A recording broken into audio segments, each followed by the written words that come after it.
नाशिकमध्ये पुन्हा एकदा विवाहितेनं सासरच्या छळाला कंटाळून आत्महत्या केल्याची घटना घडली आहे। तब्बल 7 पानी चिठ्ठी लिहून नवविवाहितेनं आत्महत्या केली। 5 महिन्यांपूर्वी संतोष पवार नामक युवकासोबत तिचा विवाह झाला होता। विवाहानंतर पती, सासू आणि नंदेकडून विविध कारणांनी शारीरिक आणि मानसिक छळ केल्याचा आरोप केला गेला।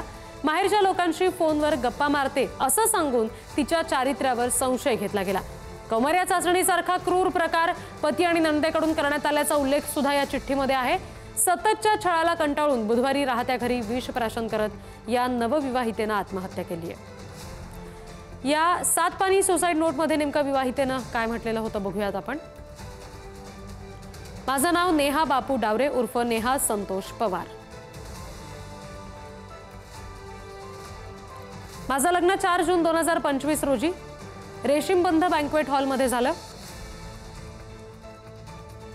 माझ्या भावांनी 15 लाख रुपये देऊन माझं लग्न लावून दिलं।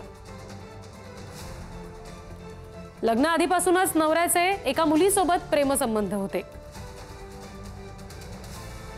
नवऱ्याने त्या मुलीसोबतचे अश्लील फोटो दाखवले होते। लग्नानंतर सासरचे लोक पैशांची मागणी करू लागले। एक नणंद माहेरी येऊन बसली आहे, तिच्यासह तिच्या मुलांचंही करावं लागतं।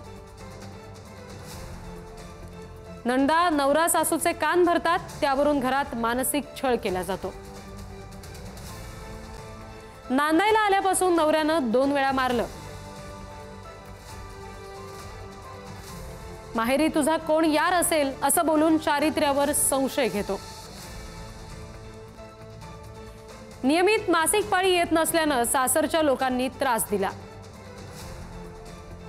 मासिक पाळी खरंच आली की नाही हे सुद्धा नंदेनं तपासलं। सासरच्यांना चिठ्ठी सापडली तर ते गायब करतील म्हणून चिठ्ठीचे फोटो सर्वांना पाठवत आहे। माझं नशीब खराब आहे, मला सासर चांगलं मिळालं नाही, मी आत्महत्या करत आहे।